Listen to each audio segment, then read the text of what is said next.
Corporate America is failing Black professionals, y'all, and I'm here to talk about it. Oh, who am I? I'm Krishan Wright. I'm the founder of Blaxit Global and the host of the Blaxit Global podcast. Blaxit Global exists to empower and inspire members of the diaspora to pursue a life abroad. If that's a topic that you're curious about or interested in, you're in the right place. Hit that like button, subscribe to our channel so you can find more content. So let's get into it. This video is actually was inspired by Our Black Utopia. They did a video on the topic of Black excellence is killing us. And I wanted to take the other side of the coin and talk about how corporate America is failing Black professionals. Wherever you sit on the professional spectrum, I feel overall corporate America is failing us miserably. And why do I say that?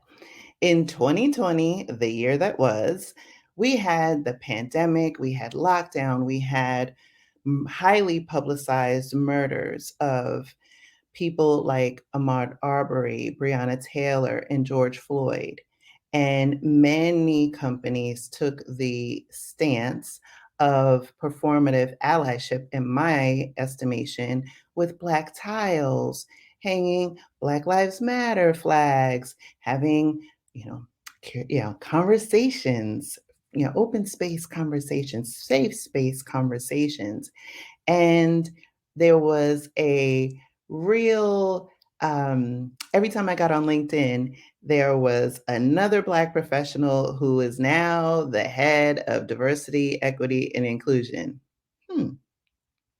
So, what I found to be true in most diversity, equity, inclusion roles is that they are not funded properly. They are given budget to do one or two programs that aren't focused and targeted. It has to be more broad. And so you don't get the level of impact that we need to affect real change.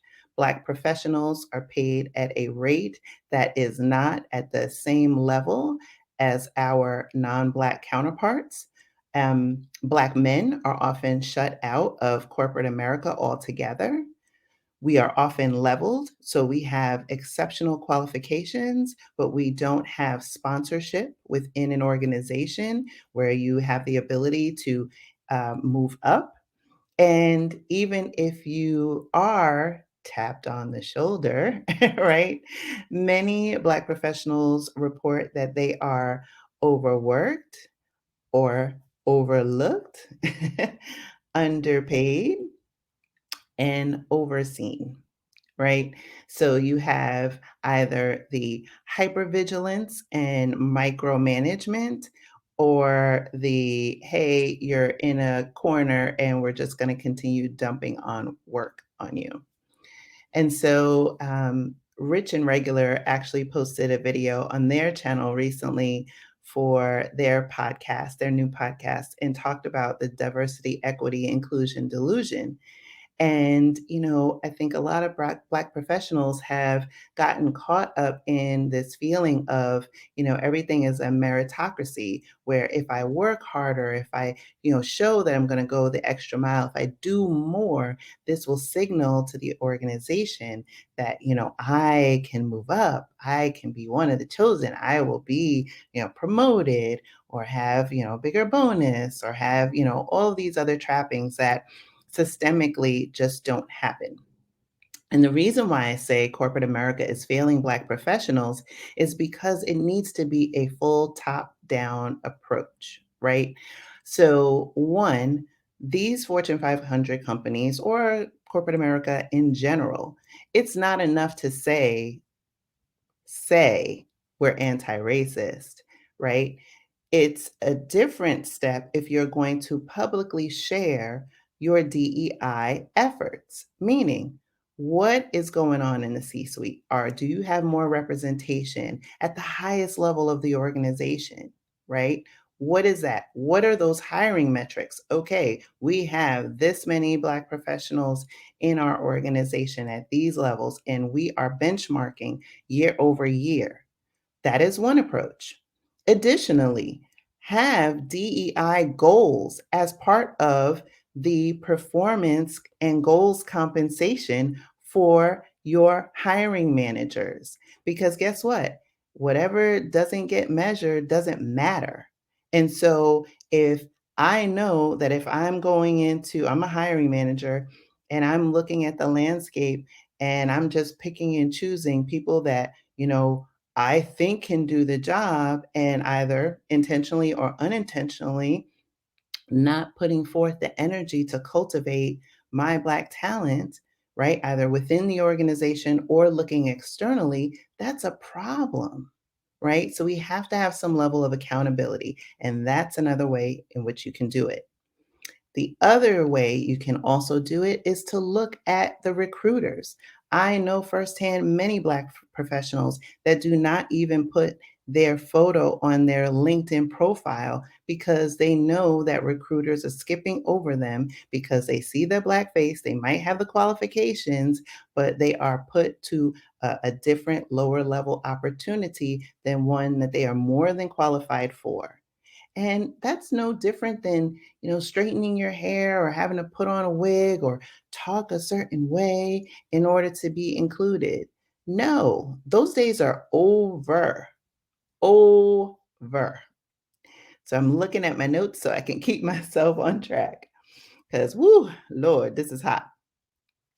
And, there have been many reports that Black professionals have enjoyed, the opportunity to work from home, as a result of the pandemic. We saw a big shift. We saw the great resignation. Obviously, a lot of people got to a place where, they were able to, achieve some level of work-life balance. But for many Black professionals, the added benefit was not being in a hostile or toxic work environment. That meant that there was less chance of being micromanaged or being shut out of meetings or being invisible or, overworked, etc. The microaggressions were fewer and far between because when you're working remotely, those meetings are more focused. So you're not having those sidebar conversations or being at your desk and being watched, or you're in a huddle with another Black professional and you have to change the topic of conversation because somebody else is in earshot, or, you don't want them to think, oh, so when you think about all of that, there's so much mental energy that is expended either before you get into the office or even while you're in the office. And so having the ability to be in a safe space, to be in your home environment has helped many Black professionals. And corporate America is founded on capitalism. And so you see across the board, many corporations, Amazon being one of them, are forcing their corporate employees to come back into the office with total disregard of what that means to Black professionals. So, getting on to the other, because like I said, I'm trying to keep this short, but I want you to let me know if there's any ones that I've missed. Let me know in the comments because I can do another follow up video, but I definitely felt like this was a topic that we needed to talk about. Another area where corporate America is failing Black professionals is supplier diversity. If you have a corporation and you have multiple vendors and consultants that you're dealing with, but there's no one representative at the table, that's a problem, right? And so again, it goes to how are these corporations dealing with these issues in a public way? If you're publicly traded, then this information needs to be publicly shared. What are your supplier diversity metric goals? How are you making these opportunities more accessible to Black people? Because when you look at the statistics, Black businesses, Black entrepreneurship has increased exponentially since the pandemic, even before. The highest rate of Black entrepreneurship is occurring with Black women. So, how are these people? How are Black women? How are Black men? How are Black business owners getting a piece of the corporate pie if you don't make those channels available to them? And so again, it is not just enough to put a black tile up there. It's not enough to put a black flag up there. It's not enough to say, hey, look, I have this one person in this role. Because again, we also know that all skin folk ain't kinfolk. Okay. And so there have been Black people in roles that have also acted as agents of white supremacy. And so we got to call it like we see it. And so it's important to look at the whole picture and hold it accountable. And how do we start to hold it accountable? We start to hold them accountable by having these conversations in the public, right? So, another area in which corporate America is failing Black professionals. I mean, how many times, I guess I'm talking about my own trauma, is going to, different corporate functions and you don't have people at all levels that look like us. But yet, when the corporate functions come, you have no problem playing our music, you know, doing your little jam and things like that. But hey, when that certain person is going up for that role, oh, they're shut out of different opportunities, not given the opportunity to interview, etc. It is a hot damn mess and it needs to stop. And that is why I feel like now is the right time to take your freedom dollars and move abroad. And so you might be thinking, why is that, Krishan? Well, one is, hey, like I said, I've already stated the case. We are one of the, if not the, most educated demographic in this country, right? Despite the fact that we are not paid what we should get, we are the highest educated. And again, if you get your money right, those freedom dollars, as I like to call it, that money that you make can be put to use in another country. So you go into another country, you can start that business, you can start that consultancy, you can take those talents and skills that you have that are, again, overlooked, underutilized, and flourish in another country. I've had the honor and privilege of having conversations with so many empowering and inspiring Black expats on all levels of the spectrum that have achieved their dreams by moving abroad. And so it's important when you think about this potential opportunity is that you think beyond, get to that level of imagination like you did when you were a kid, because it is possible. You can live very well, very, very well on not as much money, right? And the Black expat community is a phenomenal community. There are ways in which you can make connections to bridge that divide to help you get a softer landing in a new country.